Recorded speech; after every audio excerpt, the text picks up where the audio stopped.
What is up, everyone, and welcome to Let's Play Super Mario World, the Starfield. This is another hack that's gotten some pretty decent reviews. It's pretty popular, and we're going to go ahead and start on this today. And I'm not playing through this blind, of course. If I remember correctly, there's a... Okay, yeah, got it.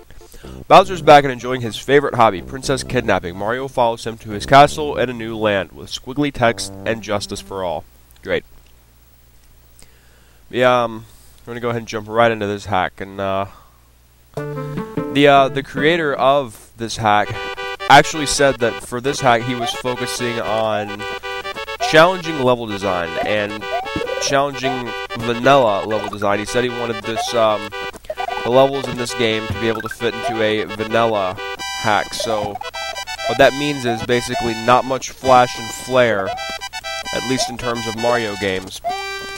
Okay, that Goomba should have gotten just annihilated by that saw blade. Like, we should have saw some freaking hostile stuff there. But anyway. Yeah, he said that he wanted this. That was dumb on my part. Yeah, he said he wanted this hack to be challenging, but still be applicable to be, like, in a vanilla hack. Or to be looked at as vanilla levels. So that means, like I said, not a lot of flash and flare, but he still wanted it to be challenging. And it's not too hard for the most part. It's just some of the strategic enemy placement. Like, he'll place things together to and it's like the enemies themselves are not that difficult. It's just the way he places them in conjunction with one another, and like the combination of said enemies make it a bit difficult. Which, I mean, like I said, it's still a great hack. You'll see. Thank you, Mario, but our princess is in another castle. Uh-oh, retro throwback. Great. Yeah, this is my 100th video. I started uploading videos, I think, in the last week or two of June, and it is now early July, and I've got 100 videos. So, I've been trying to be pretty consistent with this. It's even though I have a crap load of other stuff to do. Yeah, we start out at Bowser's Castle, then we go to the first world. That's pretty unique. But yeah, I mean, even though I have plenty of other crap I gotta do, I still manage to do it all because I try to be good at multitasking, which is pretty ironic seeing as I can't talk and play a video game well at the same time. Yeah, it's like I can, you know, do all the band stuff and do the school stuff and work on my online business and all this good stuff, and upload, you know, 5 to 6 videos a day to the channel. But I cannot play a video game well and talk at the same time. I can certainly play it and talk, but I can't play it well. That's the only thing. Which, like I said, man, when those cameras are off, yeah, see, that would have never happened if the cameras were off. When the cameras are off, I am just God player. Like, I don't know the meaning of the word, I don't know the meaning of the word fail when this camera is not rolling. Like, I just beast through these games. Like, it's too easy for me. Like, sometimes I'll put on a blindfold and play. I just have to make it a challenge for myself, or else it's not fun, as I adjust my microphone. But yeah, or else it's not really fun, so... Okay, that worked out suspiciously okay. Is there a... This is like a remix of a bunch of different Mario songs, but they're like transposed to the same key and have a little bit of variation to make it work. I like it. Okay, I totally glitched that coin out. Is there a one up here? No, I think I have to have like 100 seconds or less, or something to get that. Yeah, the finish line music is glitched out again because I had to turn the overall volume of the hack down because some music blares, and music like this is quiet enough initially that when I turn the volume down, it doesn't register. Which is probably explains why there's no overall music. I'll fix it later as we play Apple Gardens. Oh, got a great story involving the greatest professor in the world who I talk about all the time. Alright, I had mentioned that I'm in an online class. Now, in this class we have what's known as the dreaded database error. What that means is, on our online class system, if you stay logged in for too long, and you're inactive, the system will log you out because that's just what it's programmed to do for some reason. It's for like some sort of security purpose or something. Oh no, I don't want that. Yeah, it serves some purpose in the way of security and all this. Alright, basically, because of this database error thing, if you leave, like, let's say you pull up your online class stuff. Huh. Way to kill yourself, Chuck. But let's say you pull up your one of your online classes and you do an assignment. Now let's say you actually let's say that you do do something, or you're on the site and you just go off and you do something else. You get on Facebook, you shop around eBay, you can do anything you want. Well, if you leave that if you leave that page laying dormant for too long and you don't do anything on it, it will log you out. Or it will give you the database error, which means you'll be logged in, but nothing you do will register. And it will give you a message, but most people don't notice it because it's really small and it's at the bottom of the screen. Yeah, the exit's up here. The thing actually loops. But anyway, so yeah, I've experienced this before. A lot of people have experienced it before, and professors are really lenient with this because they know about it. And, you know, because sometimes people will try to submit assignments and think that they got them submitted, but not notice, as we play Adventure Hill, but not notice that at the bottom of the screen there is a little tiny text box that says, you know, database error, please restart, or re-log in to register. And you have to, like, make it register your actual login again so you can do activity. Otherwise, you can't submit assignments, you can't do anything. So it's happened to all of us before, you know, when you think you turn in an assignment, but you fail to see the... Wow. I got so lucky there. I do not know how that happened. That was purely by the grace of God. But yeah, it's happened to all of us before. It's a pretty common thing. So professors are usually understanding because they know this stuff.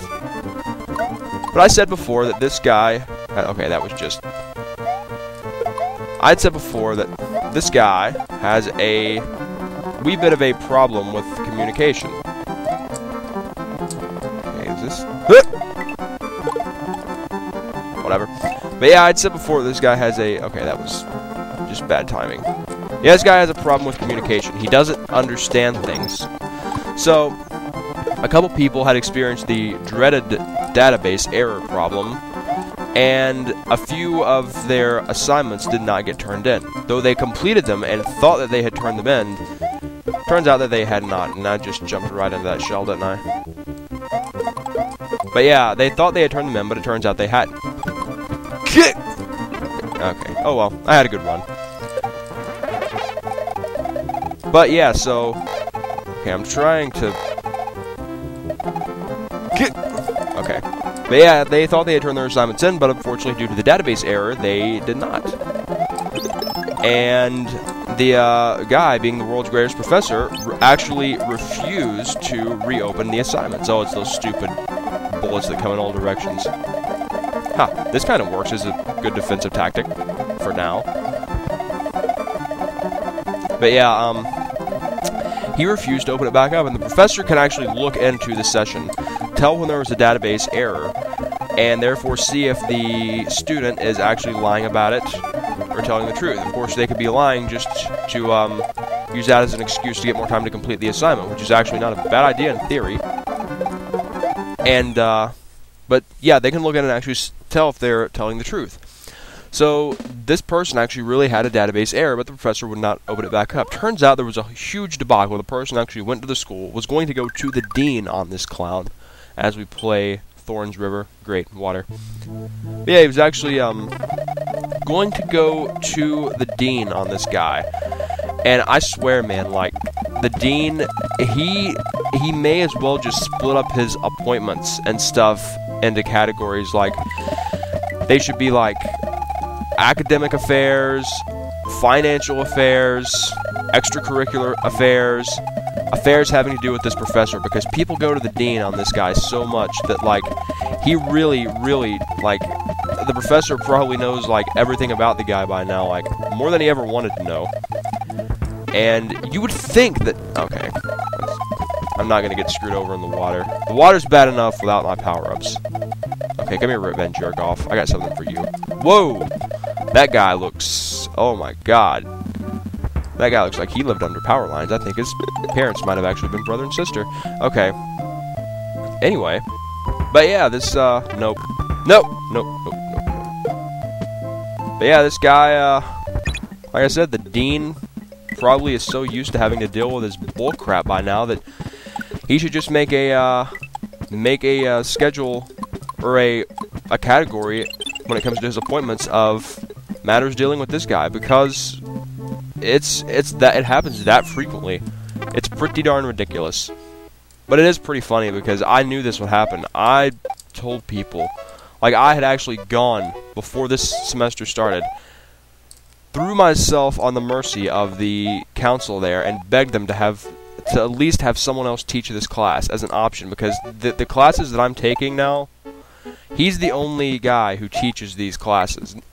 And I mean, yeah, I told people, or I told the council, I was like, you know, you're gonna have a bunch of problems out of this guy. You know you are. Just, you know, you can easily find a fix for this problem by simply offering multiple professors for this. Of course, I guess their reasoning behind not doing so was the fact that if they did, no one would take this guy and everyone would take the other professor, which I can definitely see the reasoning in that, but I can see why the students would do that, because, like I said, this guy, like, he didn't even know about the database error, which is like a common thing at the college. So, you know, what are you gonna do? Alright. We're getting close to a bonus game pretty soon. That's gonna be cool. Alright, let's see. I have any more? Nah, I better go ahead and stop this video here. We'll stop right before the castle. When we come back, we'll do Morton's Castle. Thanks for watching. See you next time.